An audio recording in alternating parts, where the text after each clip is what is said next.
Hey everyone, welcome to the second episode of Carliterate. Today we're going to be talking about air filters. Now if you take your car into service and they tell you need a new air filter, they could be talking about one of two things. Could be talking about your cabin air filter, which is for your AC inside the car. That works very much like the one for your house air conditioning, for example. Or they could be talking about your engine air filter. So today we're talking about the one in your engine.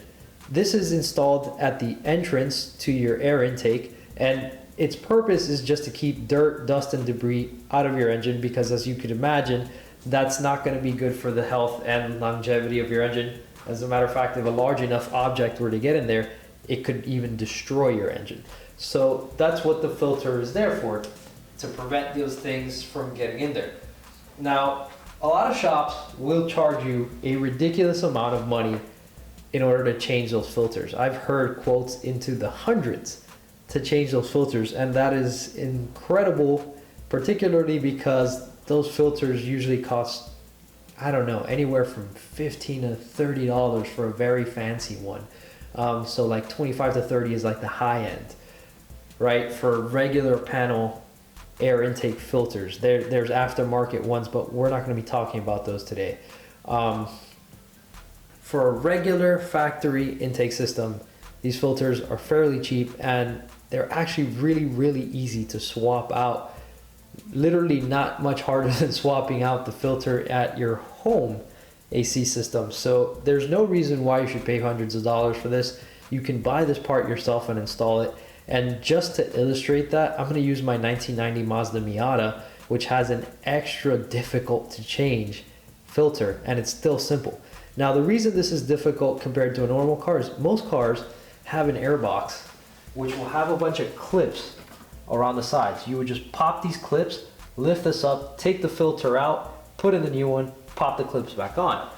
In this case, Mazda went with a series of bolts all the way around that you have to remove.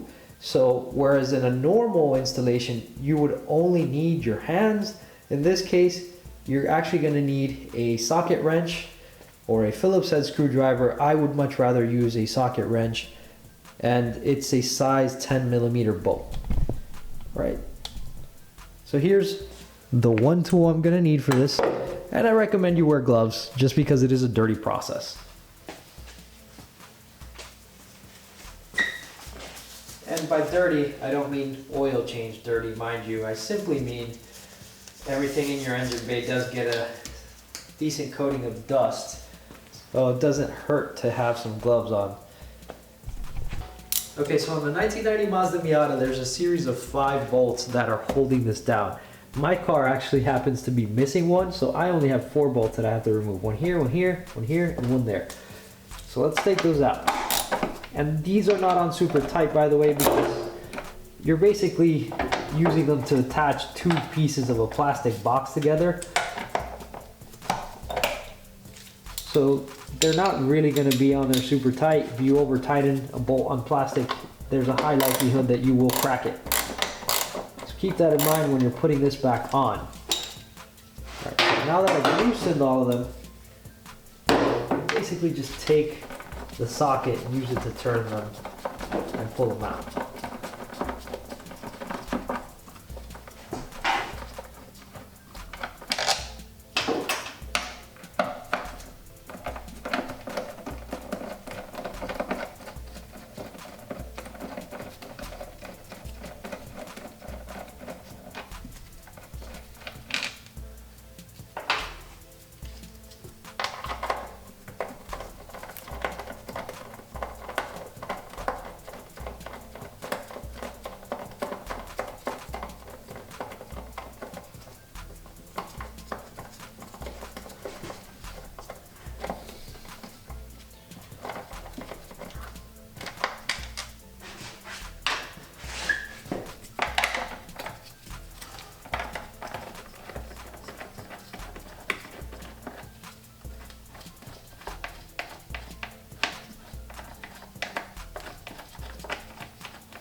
Right, so with those 4 bolts removed, now all I have to do is lift this up and remove the existing filter.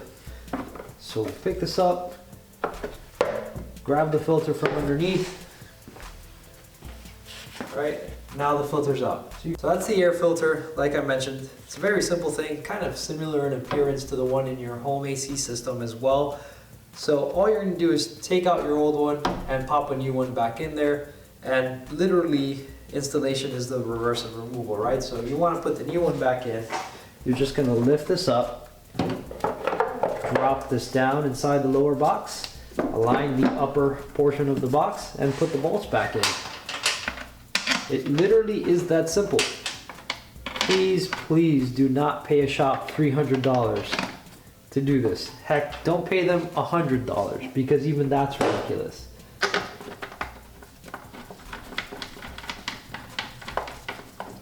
Literally the most you should ever pay for this on the high end is 50 bucks. Right? Let's say 20, maybe 25 for the filter if it's a fancy one, right? And maybe another 25 bucks for someone to put forth the effort to do it for you. If you don't want to get your hands dirty, it may be worth the money to you. But for the most part, this is something so simple that you can buy this and do it in the parking lot of the auto parts and be on the road with your new filter without ever having to pay more than just the cost of the part itself. So there's no particular order for tightening this, by the way. I'm just kind of going around at random. That's literally the entire process. It's just that simple. Having done it on this car, I'm going to show you how it works in my 96 Toyota Tacoma that has the more typical clips I mentioned. And I'll also show you my 2017 Camaro, which is actually kind of odd because they went with this more old school approach of putting bolts on there. Not really sure what that's about, but they used a Phillips head screw that doesn't have the outer shape for you to use a socket. But in that case, you would simply use a Phillips head screwdriver, and it's literally just the same process I did. So here's the 96 Toyota Tacoma. As I mentioned, this one has the clips. This is what most cars are like. You unclip 4 clips around the airbox, then you can lift this and the filter comes out. Boom, that's that. Then just come back, like I mentioned, with your brand new filter. Drop the brand new filter there. Realign your airbox and put your clips back down.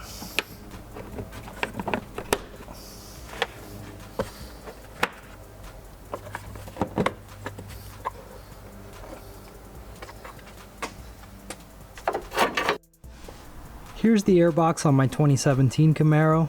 Interestingly enough, it seems that they went back to the old school way.